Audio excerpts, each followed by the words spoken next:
This is Dr. Rebecca Johansson, running and triathlon coach with the Performance Project. You can find us at theperformance-project.com. Today's sports science mini lecture is on the science behind high-intensity interval training. We're going to discuss two studies. The first study is titled 6 Sessions of Sprint Interval Training Increases Muscle Oxidative Potential and Cycle Endurance Capacity in Humans. So this study is from Burgomaster and colleagues, and it was from 2005. So what they did was they took a group of recreationally active people, and they split them into two groups. The first group was, you can see in the graph, a CON, that's the control group. So they didn't have any changes in their routine or exercise patterns for 2 weeks. And then they had the SIT, Sprint Interval Training Group. And what that group did was they did 3 HIIT sessions per week. And each HIIT session was anywhere from 4 to 7 times 30-second wind gate cycle sprints. So maximal sprints for 30 seconds, they did anywhere from 4 to 7 of them. And they had a really generous recovery of 4 minutes between the efforts, where they were told that they could either rest or just cycle easy, or a combination of both. So they did 3 HIIT sessions per week, and they did no other training. So in terms of total training time, it adds up to only 16 minutes in 2 weeks. So very, very low volume, high intensity. So in this graph, what we see for the results is on the y-axis you've got time, and then you have the two different groups. And this was cycle endurance time to fatigue. So they cycled until they reached fatigue. As we would expect, the control group didn't have any changes in their cycle time to fatigue.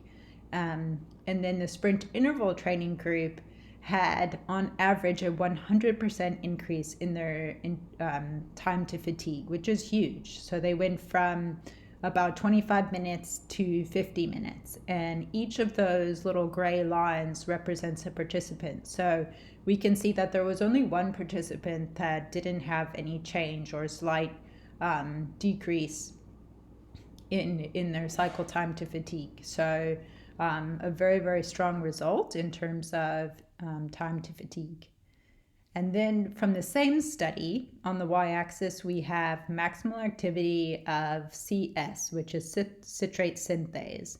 This enzyme is involved in the Krebs cycle. So if you remember the sports science mini lecture from last week where we talked about the role of the mitochondria. So this enzyme helps the Krebs cycle ultimately produce ATP, which the cell can use as energy.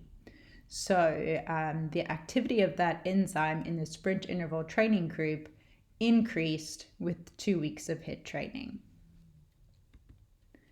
The second study we're going to talk about was titled Comparison of Reduced Volume High Intensity Interval Training compared to High Volume Training on Endurance Performance in Triathletes. This one was from Malol and colleagues, and it's from 2019, so a recent study. And the reason why I chose this one is because the participants were pretty well trained. So they were doing quite a high volume of training, so it's more applicable to athletes. So the high intensity interval training group, the intervention was 4 weeks long.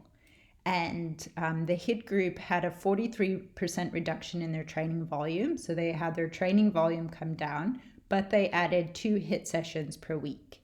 And the HIIT sessions were pretty intense. So what they had to do was they did 6 times 2 minutes at 95% of the power that they achieved on their VO2 max test on a cycle ergometer.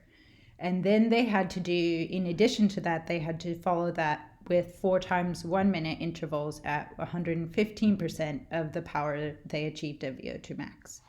And then the control group just continued with their relatively high training volume, but did not have any HIIT sessions.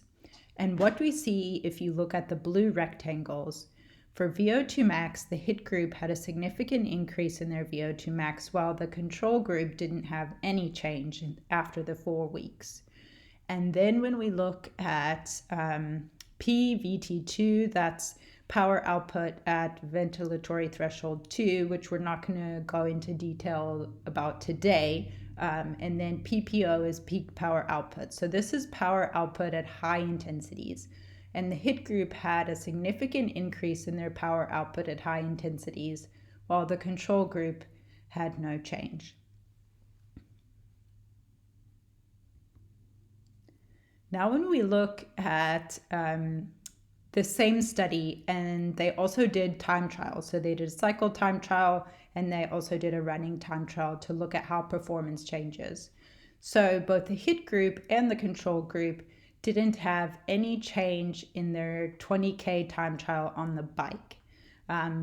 What's important to consider from this graph is that with the HIIT group, even though they had a 43% decrease in their training volume, by adding in those 2 HIIT sessions per week for 4 weeks, they were able to maintain the performance on the bike, which I think is important, an important consideration.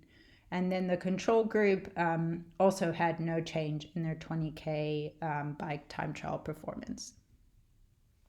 Now, when we look at their time for their 5K time trial, the HIIT training group, again, no change in performance, so they were able to maintain their running performance, while the control group actually had an improvement in their 5K time trial.